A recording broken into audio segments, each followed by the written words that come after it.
देखिए, ये बिल्कुल सच है कि ममता बनर्जी के लिए मुश्किल जो है बेहद बढ़ते हुए दिखाई दे रहा है, क्योंकि ममता बनर्जी को अब समझ में नहीं आ रहा है कि किन के ऊपर भरोसा करें और किन के ऊपर नहीं।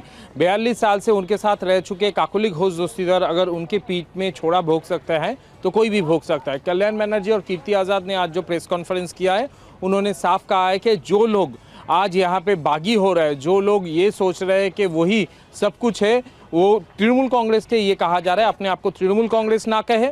दूसरा, पदत्याग कीजिए, वहाँ पे इस्तीफा दीजिए और इस्तीफा दे के फिर आपको जहाँ जाना चाहे आप जा सकते हैं, लेकिन आप तृणमूल कांग्रेस के सांसद रहेंगे और एनडीए में वहाँ पे आप भिड़ जाएंगे, ये नहीं चलेगा। ये इसका कारण ये है, कल्याण बनर्जी का कहना है अभी भी पार्टी का चेयरपर्सन ममता बनर्जी है और उनकी जो बात है उनको सुनना पड़ेगा।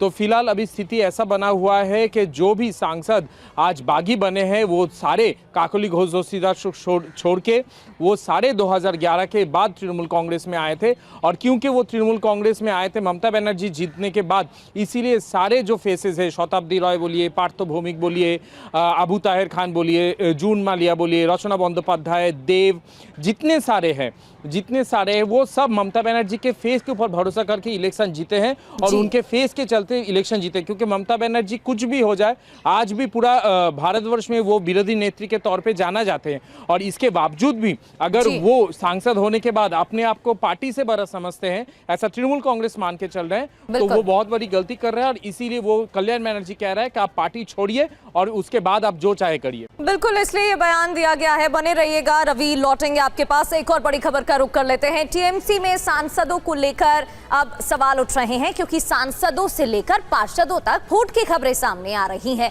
20 सांसदों ने अलग गुट के लिए स्पीकर को पत्र लिखा है। टीएमसी की बागी सांसद काकोली घोष ने दावा किया है। क्या दावा किया है? कि 20 सांसदों का नया गुट एनडीए के साथ है, एनडीए को समर्थन है, ये काकोली घोष की तरफ से कहा गया है। और अभी हम आपको आंकड़े भी बता रहे थे, 28 सांसद और उसमें से 20 सांसदों का नया गुट एनडीए के साथ है, ये दावा काकोली घोष की तरफ से किया गया है।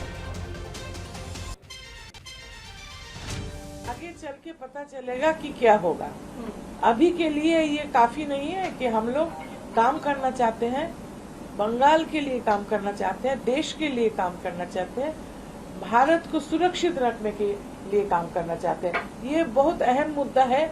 मुझे पता नहीं आप समझते हैं कि नहीं, इससे ज्यादा मैं बोलूंगी भी नहीं, लेकिन देश का मुद्दा हमारे लिए बहुत अहम है। मैं बहुत सह लिया, ऐसा जो विश्वासघात बोलता है उनको ये याद रखना चाहिए कि मैं 2011 में ममता बनर्जी मुख्यमंत्री बनने का बाद यहाँ नहीं आई।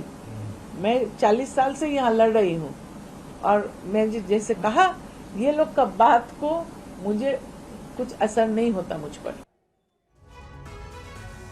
और रजनीश रंजन भी हमारे साथ बने हुए हैं।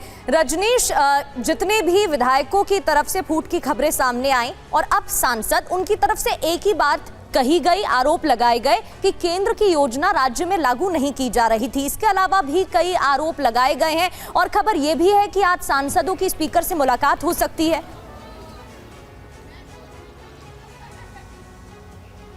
देखिए, स्पीकर अभी दिल्ली में नहीं है, तो आज ये मुलाकात होगी, इसकी संभावना कम है। बताया ये जा रहा है कि स्पीकर जो लोकसभा के हैं वो 2 दिनों के लिए चंडीगढ़ गए थे और कल सुबह वो दिल्ली पहुंच सकते हैं। दूसरी जो अहम बात है वो ये है कि पिछले दिनों जिस तरीके से जो डेवलपमेंट तृणमूल कांग्रेस में हुए और काकोली घोष के नेतृत्व में सांसदों ने जो रिबेल किया, और कल इसकी जानकारी खुद काकोली ने TV9 भारतवर्ष को दिया। उन्होंने अपना जो कोट है वो हमें दिया था, और उसमें जो बातें उन्होंने लिखी थी उस पर अब टीएमसी पलटवार कर रही है। टीएमसी का जो ओरिजिनल गुट है, जो ममता बनर्जी के साथ रहने वाले जो सांसद हैं, उनका ये कहना है कि 20 मई को जब ममता बनर्जी ने लोकसभा स्पीकर को चिट्ठी लिखकर पार्टी के चीफ विप से काकोली घोष को हटा दिया और कल्याण बनर्जी को चीफ विप बनाने की रिक्वेस्ट भेज दी, और वो रिसीविंग लोकसभा स्पीकर के कार्यालय से वापस भी आ गई, तो इसका मतलब ये है कि काकोली घोष चीफ विप नहीं है।